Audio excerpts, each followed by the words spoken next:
नमस्कार, स्वागत है आपका खबरों का पंचनामा में। मैं हूं आपके साथ वक्ता। हम लेकर आए हैं देश और दुनिया की 5 बड़ी खबरें, जिस पर चर्चा के लिए हमारे साथ स्टूडियो में मौजूद हैं कैपिटल टीवी के editor in chief doctor Manish Kumar ji. Doctor साहब, आपका बहुत बहुत स्वागत। धन्यवाद। सबसे पहले नजर डालते हैं आज की हेडलाइंस पर। ज्ञानवापी मस्जिद पर कोर्ट का बड़ा फैसला, नहीं हटाए जाएंगे कोर्ट कमिश्नर। 17 मई तक सर्वे कर मांगी रिपोर्ट, विरोध करने वालों पर होगी एफआईआर। श्री कृष्ण जन्मभूमि विवाद पर इलाहाबाद हाईकोर्ट का मथुरा कोर्ट को आदेश, 4 महीने में सभी केसों का किया जाए निपटारा। ताजमहल के 22 कमरों को खोलने की याचिका पर सुनवाई, याचिका पर हाईकोर्ट ने लगाई कड़ी फटकार, कहा पहले पढ़ो तब कोर्ट आना, याचिका की खारिज। उदयपुर में 3 दिन तक होने वाले चिंतन शिविर से पहले पार्टी का राहुल राग शुरू, पार्टी के अध्यक्ष बनने की हो रही तैयारी। पाकिस्तान की सियासत के बीच शहबाज शरीफ का फैसला, इस्लामाबाद में नहीं होंगे जल्दी चुनाव।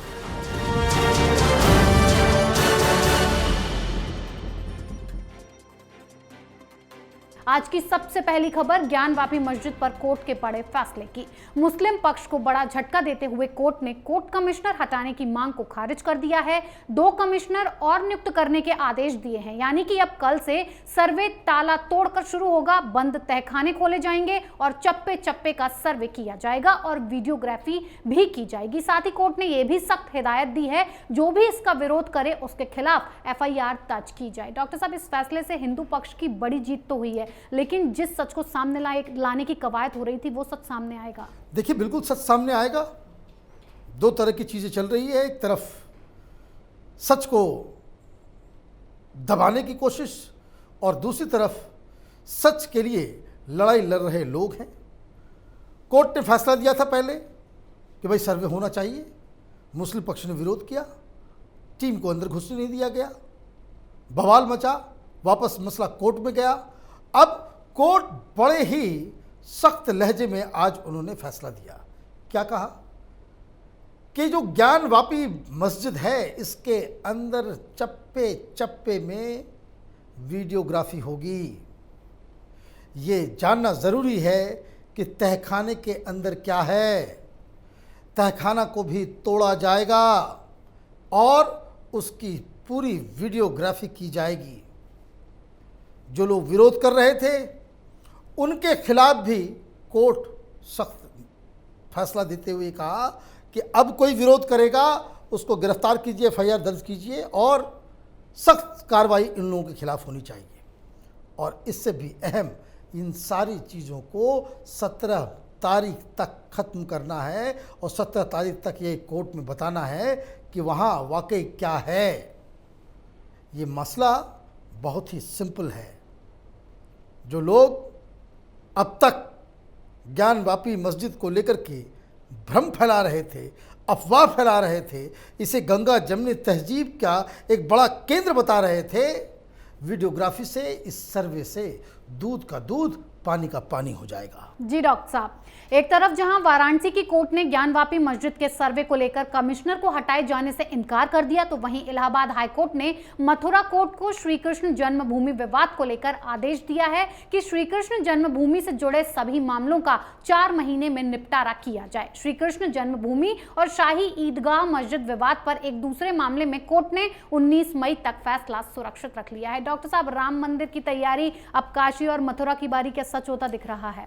देखिए, ये इस हकीकत से मुंह नहीं मोड़ा जा सकता कि मुगल बादशाहों ने, मुस्लिम आक्रांताओं ने हिंदुस्तान में आकर, ये लोग बाहर से आए और हिंदुस्तान में हिंदू धर्म का जो नुकसान किया है वो अभूतपूर्व है। जितनी लोगों की हत्याएं हुई, जिस तरीके से कन्वर्जन हुआ, जिस तरीके से दमन की कहानी जो हिंदुस्तान के वर्तमान जनता को नहीं बताई जाती है, वो सब आज न कल दुनिया के सामने आना तो था ही। अब कोर्ट के माध्यम से इस लड़ाई को लोग लड़ रहे हैं, लेकिन हकीकत क्या है?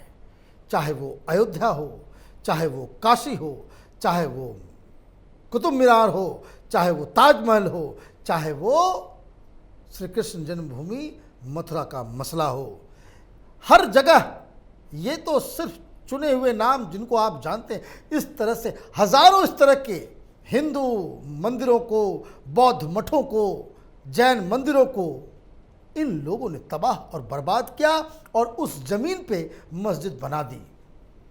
ये समय है कि चीज़ों को सही पर्सपेक्टिव में, सच्चे इतिहास को दुनिया के सामने लाया जाए। अब कोर्ट ने कहा है कि सारे मसलों को 4 महीने में ख़त्म करो।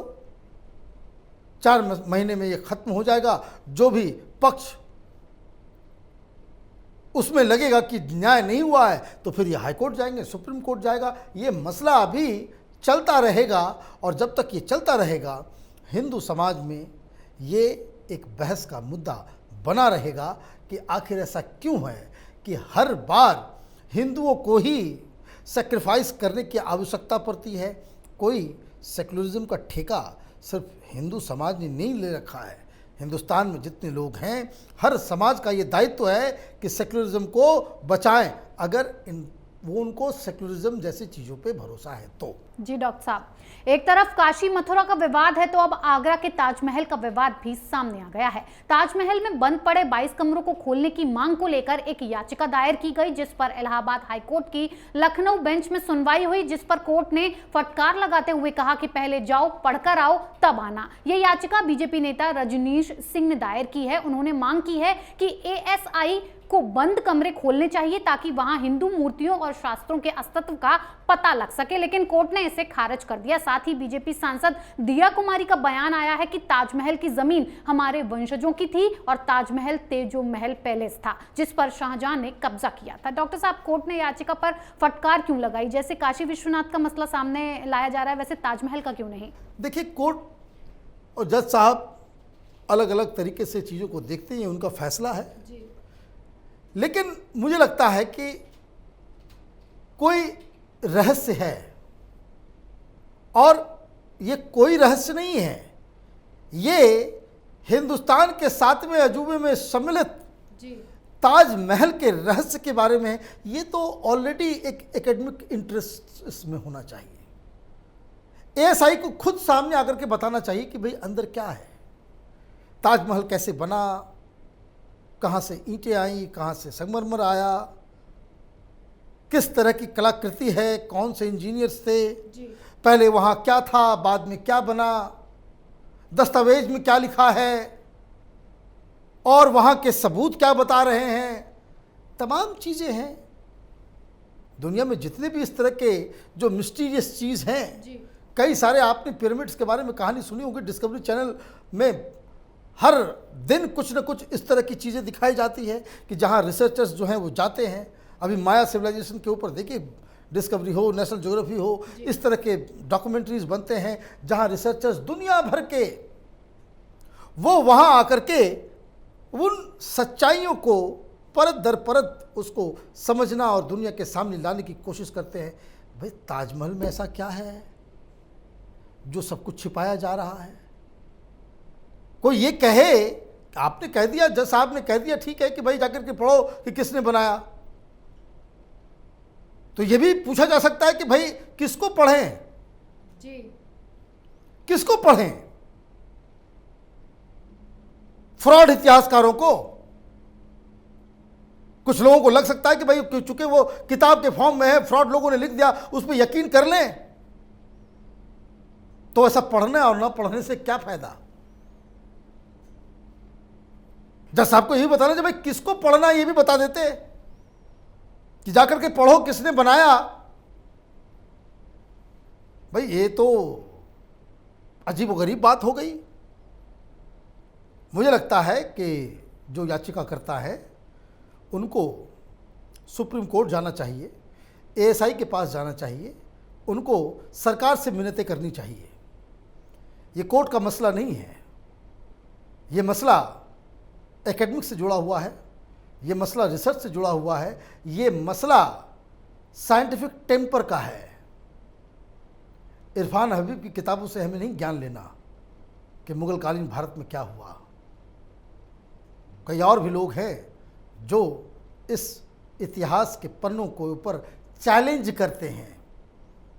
जज साहब ने कहा होता कि जो सच्चाई है वो दुनिया के सामने आना अत्यंत आवश्यक है, तो शायद अच्छा रहता। जी डॉक्टर साहब, एक तरफ मंदिर मस्जिद के विवादों ने तूल पकड़ लिया है, तो वहीं दूसरी तरफ कांग्रेस लगातार हार से उबरने के लिए रणनीति बनाने के लिए 3 दिवसीय चिंतन शिविर उदयपुर में बुलाया गया है, जिसमें 2024 के चुनाव के लिए मोदी सरकार से टकराने का एक्शन प्लान तैयार होगा। लेकिन चिंतन शिविर के बाद अगस्त सितंबर में कांग्रेस का नेतृत्व कौन करेगा, इस पर एक तरफ बहस छिड़ी हुई है, तो दूसरी तरफ पार्टी के बड़े नेताओं ने कांग्रेस कार्य समिति की बैठक में फिर से राहुल गांधी के पार्टी अध्यक्ष का पद संभालने की मांग कर रहे हैं। डॉक्टर साहब, राहुल गांधी फिर अध्यक्ष बनेंगे तो जीत पक्की होगी या गड़बड़ होगा?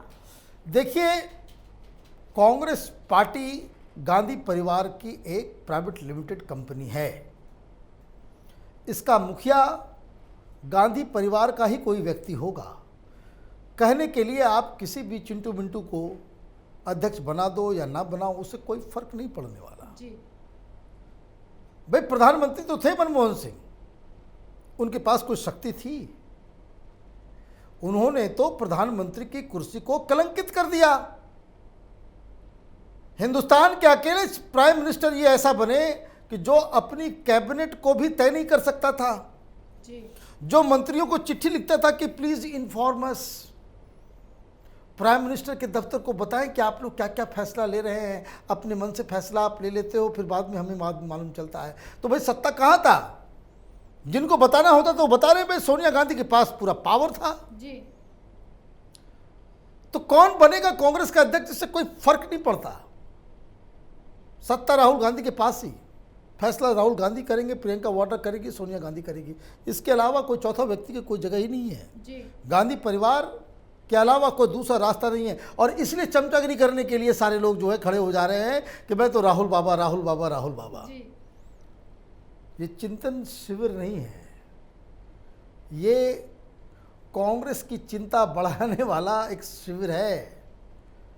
कांग्रेस पार्टी डायरेक्शनलेस हो चुकी है, कांग्रेस पार्टी विचारधारा विहीन हो चुकी है, कांग्रेस पार्टी नेतृत्व विहीन हो चुकी है, और कांग्रेस पार्टी वो रसातल में दिन ब दिन वो धंसते चली जा रही है।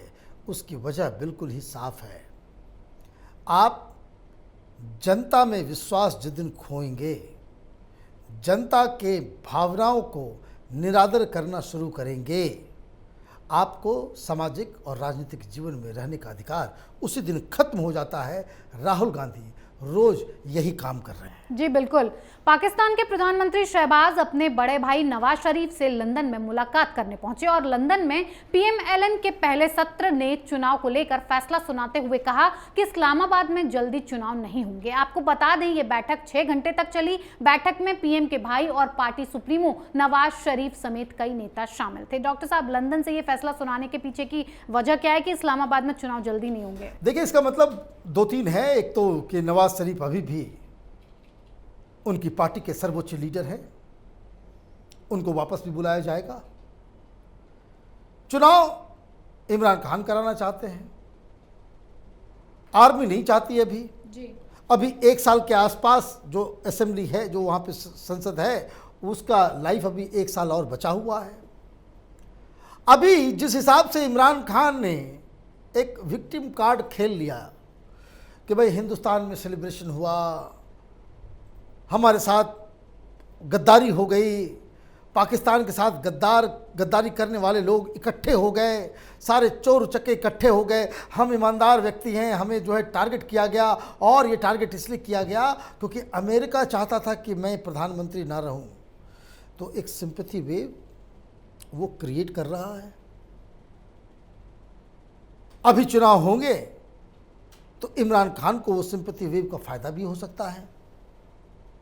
सरकार अचानक से चली गई ना जी।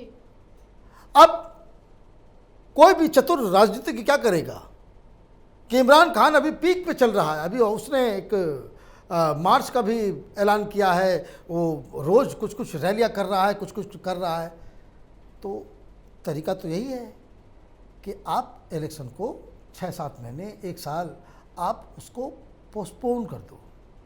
क्या कि जिस वेग, जिस गति, जिस टेम्परामेंट के साथ जी वो अपनी मुहिम को चला रहे हैं, 2 महीने 3 महीने के बाद फिजल आउट कर जाएगा। फिर कोई ना कोई ऐसी ऐसी चीज़ें निकल आएंगी, सरकार में घोटाला का आरोप लगा दो, ये लगा दो, वो लगा दो, जेल में डाल दो, फिर उसके बाद फिर अब देखा जाएगा फिर क्या होगा। लेकिन इसलिए कि चूंकि इमरान खान वो विक्टिम कार्ड लेकर के पूरे पाकिस्तान में घूम रहे हैं जी। इसलिए शायद ये फैसला लिया गया कि भाई पूरे जो संसद की जो डेट है वो पूरी लाइफ वो जिए। तो मतलब 1 साल के बाद अब पाकिस्तान में चुनाव होंगे। जी डॉक्टर साहब, बहुत बहुत धन्यवाद इतनी जानकारी। धन्यवाद। खबरों का पंचनामा में आज के लिए इतना ही। देश विदेश की बाकी खबरों और उनके सटीक एनालिसिस के लिए देखते रहिए कैपिटल टीवी। हमें लाइक कीजिए, शेयर कीजिए और कैपिटल टीवी को सब्सक्राइब कीजिए। नमस्कार।